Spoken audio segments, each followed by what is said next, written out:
Um, we have a kind of a complicated house that has radiant heating on the first floor and Runtal um, forced hot water on the second floor. And we also, this is all being driven by a Viessmann propane fired boiler, which is where we also get our hot water from.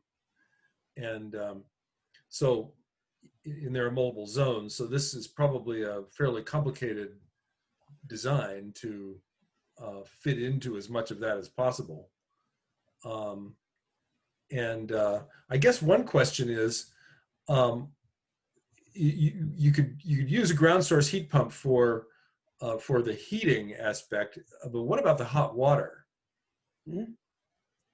All right, let me try. There's a couple of questions there, so let me try to address them. I'll talk about hot water first, and then we can talk about how a house like yours is more straightforward than you might think to address with ground source heat pump.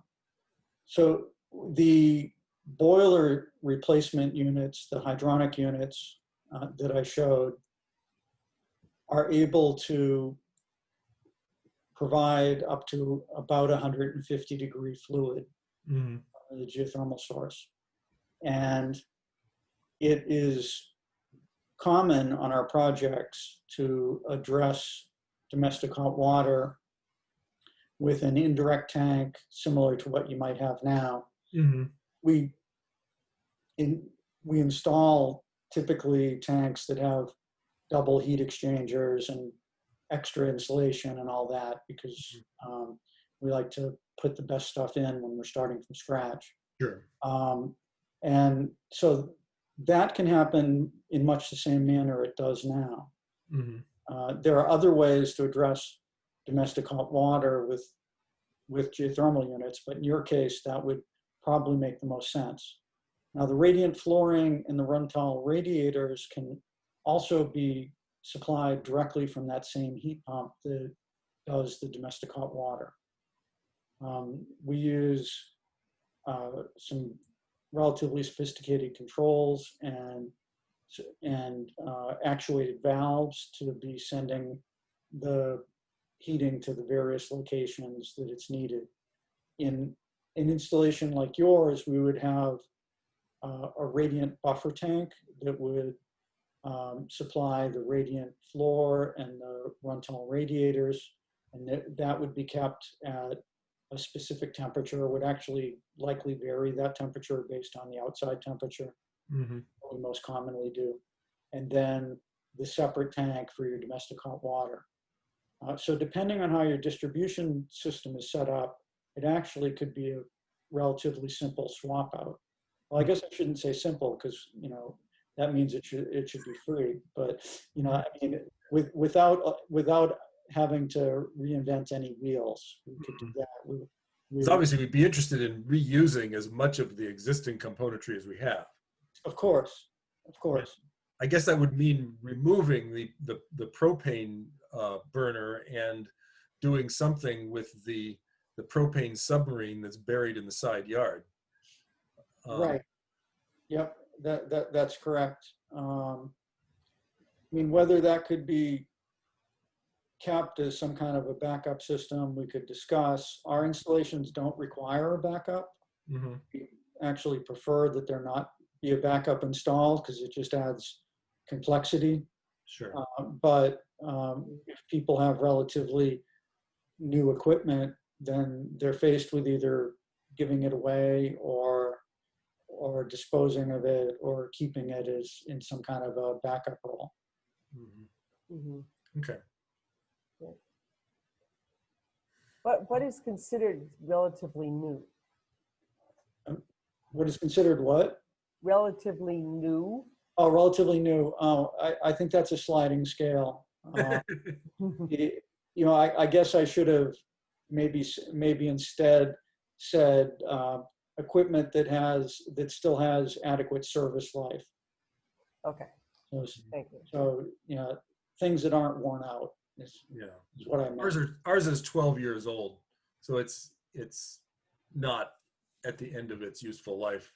Yeah, boilers typically have a useful life of about 18 years. Mhm. So, and then there's some difference in lifespan based on the quality of the boiler. So that has some life left in it for sure. And these lifespan estimates, you have to remember that's the middle failure point. Mhm. So, when a boiler fails after 18 years, some of them failed after 3, and some might last for 35. Yeah. But it gives you a good basis of comparison with ground source heat pump, which has estimated lifespan of about 25 years. Mhm. So what other questions can I answer? Elena? I have a question. So so you said that usually ground source heat pumps or geothermal are used for a whole house, but are there ever cases where you split the house? So we don't have ductwork in our house. So we have no central AC. We have an unfinished basement. So it strikes me that putting ductwork in the basement would not be as complicated. So I wondered if it's ever possible to do like a split system, like ground floor geothermal, and then upstairs other sources. Sure, it's certainly possible to design that. It has an impact on the incentives. The alternative energy credit program requires that the geothermal system supply 100% of what's called the design heating load. And a design load is a design or a heating demand at a specific temperature. And there are statistically derived temperatures at a bunch of different weather stations in the state. So Mendon would have a different design temperature than, say, Boston, because it tends to get colder in Mendon than it does in Boston. Now, even at that point, something I always try to point out to people is that the design temperature is the 99th percentile of temperature. It gets colder than that. Mhm. Your design temperature in Mendon, I guess I should have looked it up, and I believe from the last proposal we did, it's around 2 or 3 degrees Fahrenheit, and it gets colder than that. So you need a system that has a little bit of extra capacity beyond the design. I got onto this tangent because we were talking about the AECs, and those are specifically related to the design temperature. So you can't have a supplemental source of heat that supports heating to that design temperature. But once you get below that design temperature, DOER says, oh, well, that's an emergency condition and you can have emergency heat. So that's why I mentioned with the Wiesmann boiler that perhaps that could be kept as backup or be used when you're in an emergency situation, which means it's colder than the design temperature, which probably happens every single year. And then going back to your question about the different systems, if you use ground source for the first floor and then some fossil fuel source or an air source heat pump for the second floor, then the alternative energy credits might be at risk. The good news is that we have ductless geothermal systems, so you could have geothermal on the first and second floor, but have different distribution systems. You could have a ducted system on the first floor and wall-mounted or console-mounted ductless units on the second floor, and that could, depending on the size of the house, that could all happen from one heat pump that supports both the air handler and the ductless distribution. So we can get we can come up with solutions that are specific to almost any home, working within the limits of what equipment's available, and then also to a certain degree within the limits of how the pricing for Solarize happens with the base systems and the modifiers. So did that answer your question? I think so. I probably will still have more questions for you at some point, but but the tax credit, that would still apply even if the alternative energy credits don't? Is that correct? That's right. That's right. So it would still be an upgrade also in terms of just reducing fossil fuel usage, but maybe not as much financial incentives. Mhm. Is that correct? If we weren't able to do the whole house, we still potentially could have a lot of savings in terms of reducing our fuel use. No doubt. And your first floor is going to have, well, in most houses, I haven't seen yours, but in most houses, the first floor has a proportionally higher heating load than the upper level. So you'd be getting more than just half. 65% of heating might be happening on your first floor.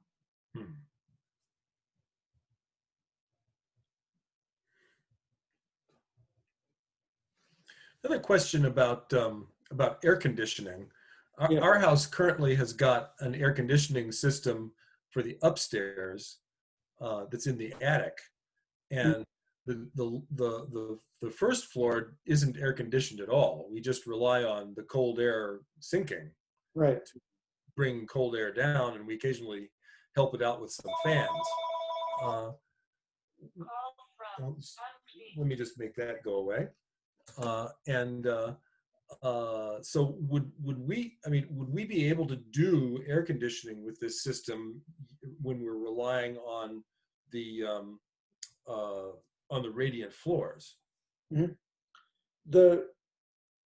Those boiler replacement units, the hydronic ground source heat pumps, can be ordered in what is called a reversible configuration, and it's a very small addition to the cost. Like $350 or something like that is typical, depending on the size of the equipment. So a lot of times we'll order people's equipment reversible without even telling them, so that they have the capability at some future time to use chilled water to do their air conditioning. Now, chilled water would not be put through the baseboard or through the radiators, but through a hydronic coil in your air handler or replacement air handler. Mm-hmm. I mentioned that my house is all radiant flooring, and our heat pump is reversible, and right now is providing chilled water to our air handler and cooling our house. Mm-hmm. So you wouldn't do it by cooling the floor, because no. Yeah. It's because you can get condensation places you don't want it. Mm-hmm. And I did it once in my house during construction just to see what it would be like, and it's incredibly uncomfortable. Your feet are very cold and maybe a little clammy, and your head is warm, and there's nothing taking the humidity out of the air. Mm. They use that approach in some desert climates, but it's not a way to go here in Massachusetts. Right.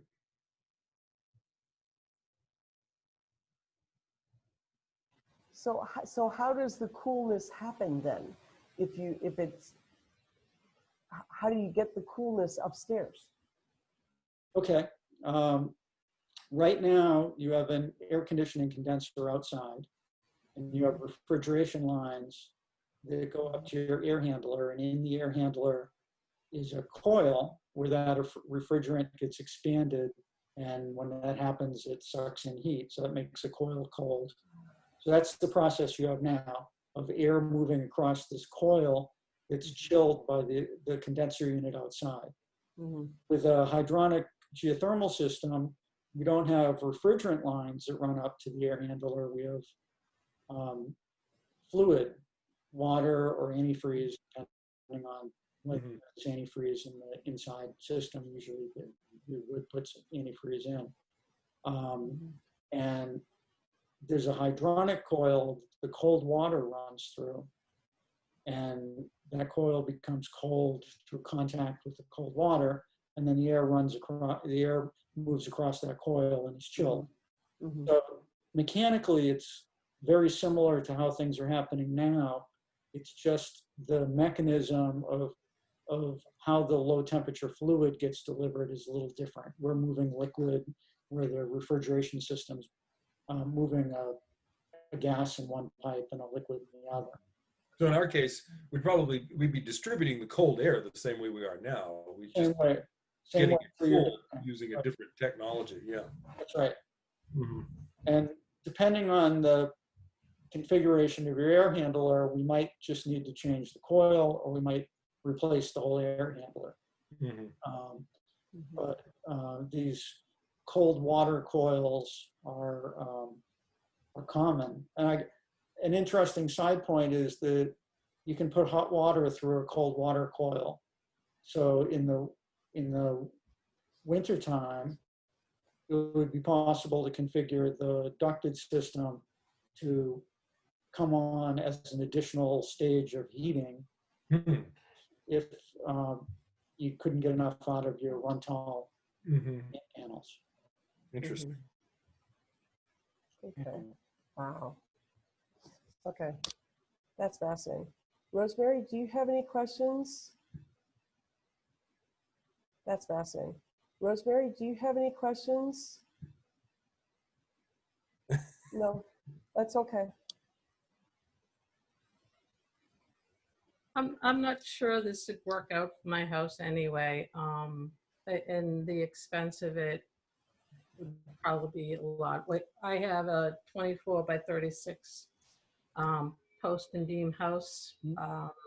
So we have no ductwork, but we have a wood stove, and we, I don't think we hit $3,000 for heating in a year. So, you know, is 10 years worth, you know, a rate of return? I'm not sure it is. Yeah,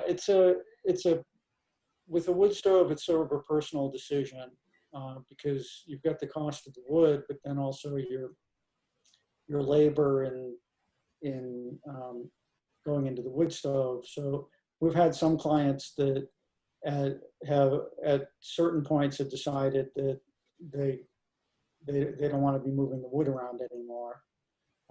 But I can certainly understand the advantage of doing that for some clients.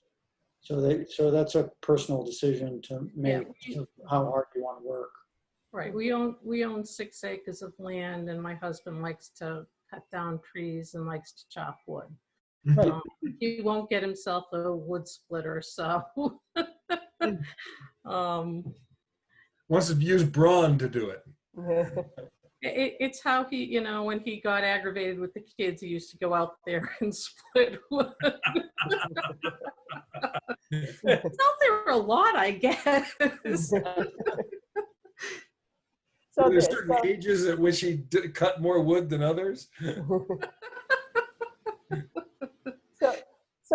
know, there are, you know, if I don't know exactly, I mean, I'll say this, for what it's worth, these installers are available and you can ask them questions. And you have to, it may be clear right away what is a good fit and what might not be a good fit. Yeah, which is why I'm here. You know, I want to see what's available.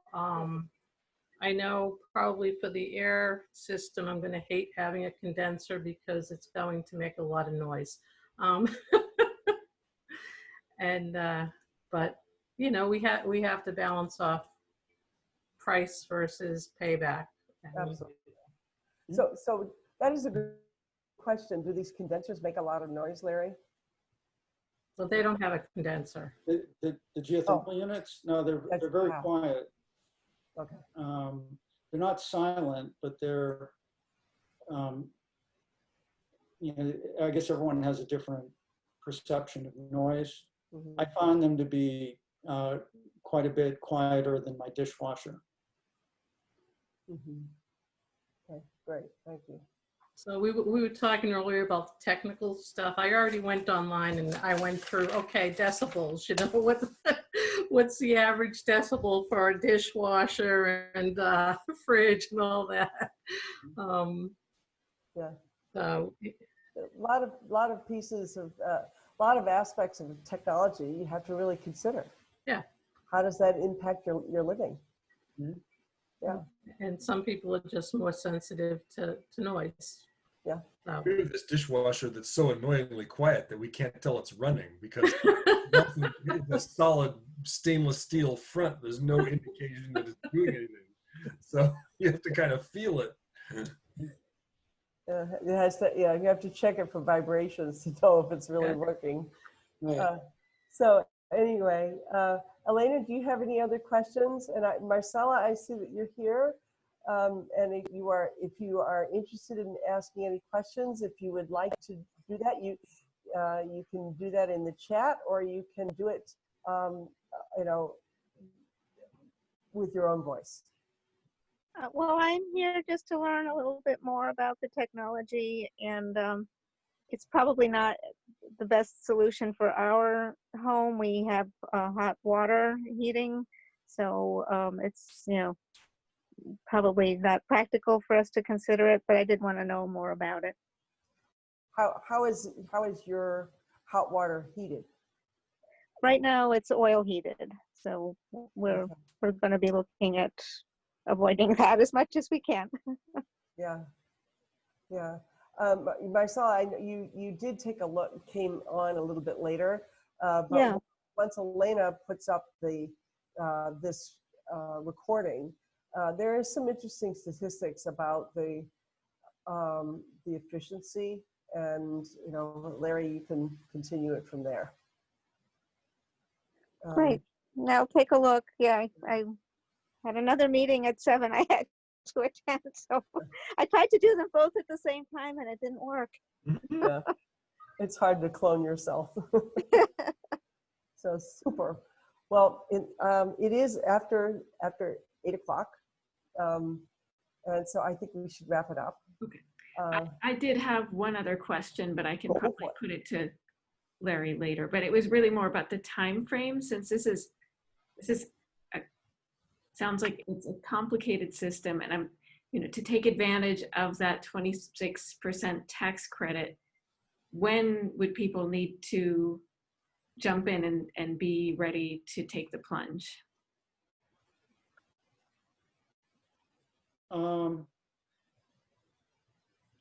Probably by, you know, later September or October.